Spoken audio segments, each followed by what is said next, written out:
Hey everyone, Mark the Movie Man here, and normally with wide release films I only do a minute review, but in this case I had so many thoughts I couldn't contain them to just a minute. And we're talking about Superman 2025 from director James Gunn, who also wrote the script for this.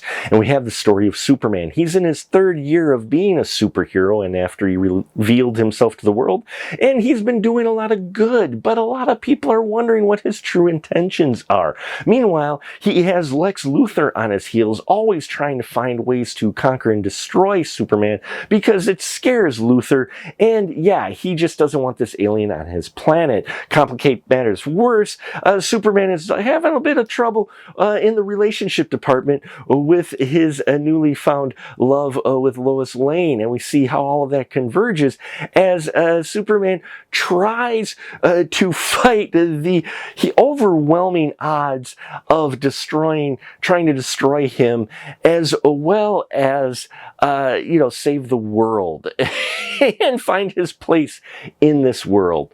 And that's the basic surface of it.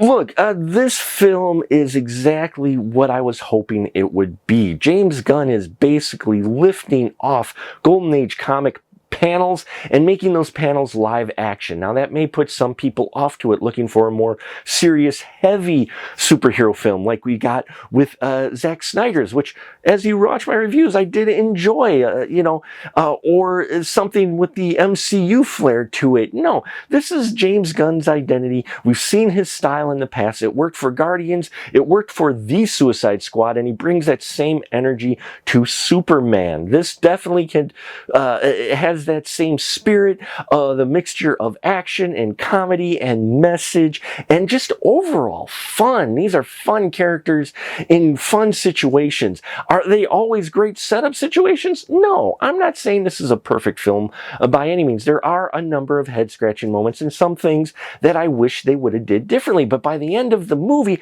I was smiling from ear to ear. I dug this movie because I had so much fun with it, and it wasn't just the script or the action, it was also these characters and how they were being portrayed. David Corenswet was a perfect pick for Superman, actually. He looks the part, he's got the voice, he's got that energy that you want of hope and light coming from him, even in the darkest moments. This guy, it's got that spirit a bit of Reeves' Superman, but it's definitely his own. And yeah, I really enjoyed his portrayal of Superman and his chemistry with Rachel Brosnahan, who plays Lois Lane. She was an excellent choice for Lois Lane. I mean, there were times when I looked at her, I'm like, that's Lois Lane. I mean, just the look of her hair and everything, and her portrayal and her headstrongness and her attitude. I thought she was handled really well in here. Would have liked the relationship between Superman and Lois Lane written a little bit better, yes, but it didn't take me out of the film at all, and I didn't think it would ruin their characters. I just thought it could have been handled just a little bit better, but overall, I enjoyed their chemistry together and their banter back and forth, and she gets to have some very fun scenes as well. Lex Luthor, played by Nicholas Hoult, he was the perfect choice for this as well, and is a great juxtaposition to Corenswet's Superman. This Lex Luthor is definitely Holt's Luthor, but he does have little elements here and there of previous, but it's definitely his own, and I loved his portrayal of this. I thought it was fitting for the world they put him in, and I don't think that this is going to be a one and done for his character. Not sure on that, but if it is, we got a great portrayal, but I think, and I hope to see more of Nicholas Hoult as Lex Luthor. Then the supporting cast we have in here was also great.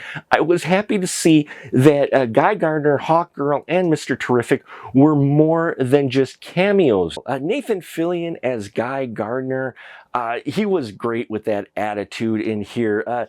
Really, and the hair and everything, perfect, like he was pulled from the page, portraying that well, and just having that great energy that I always imagined a live-action Guy Gardner would have. Hawkgirl, played by Isabel Merced, was great in here too. She gets to have her badass moment. Would have liked to see maybe a little more, but she also is having fun with this role. And Mr. Terrific, played by Eddie Gathegi, Wow, that's got to be my favorite character, not just of the supporting cast, just in general. I loved this character from start to finish.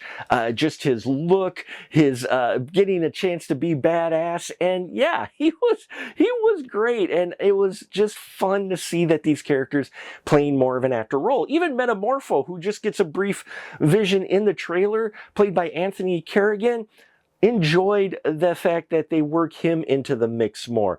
Though they do this angle with him about midway through, which is also probably the fight sequence that I didn't care for, that I cared for the least, I should say. And outside of that fight sequences, I loved all the other action sequences, definitely. But that one, kind of wish they would have did it a little differently. It was still fun, but at the same time, you're like, okay, now you're kind of stretching this just a little bit, and I wish they would have decided something different with that. CGI in here looked great in some spots, and other spots, a little cartoony, but again, we're going for that comic book panel feel. So, I understand the style choice that they made, though it may not appeal to some. I didn't mind Crypto at all. It needs a little bit of work maybe for him, but overall they use Crypto sparingly, and yeah, he was adorable. Let's just say he was adorable. Look, Superman 2025 is James Gunn really trying to take the DC in comic book movies in general in an interesting, fun direction. I had a blast with it. There are some issues with it. It's not a perfect film, but overall, I give it 4 stubs. I had a blast at the movie theater. The audience I was with had a blast. We laughed, we chuckled, we got on the edge of our seats, and at the end of it, yeah, I was like, you know what? I could see this on the big screen again. So there you have it. Some may not agree, and I get it. But for me, Superman 2025 delivered everything that I wanted out of a superhero film from James Gunn, and I'm looking forward to seeing what they come up with next. Thank you so much for watching. Please like, subscribe, bells and whistles and all that here. And if you saw this, please leave your comments down below. Love to hear your thoughts on Superman 2025, your constructive thoughts. I thank you for your support, and until next time, remember, keep that ticket stub.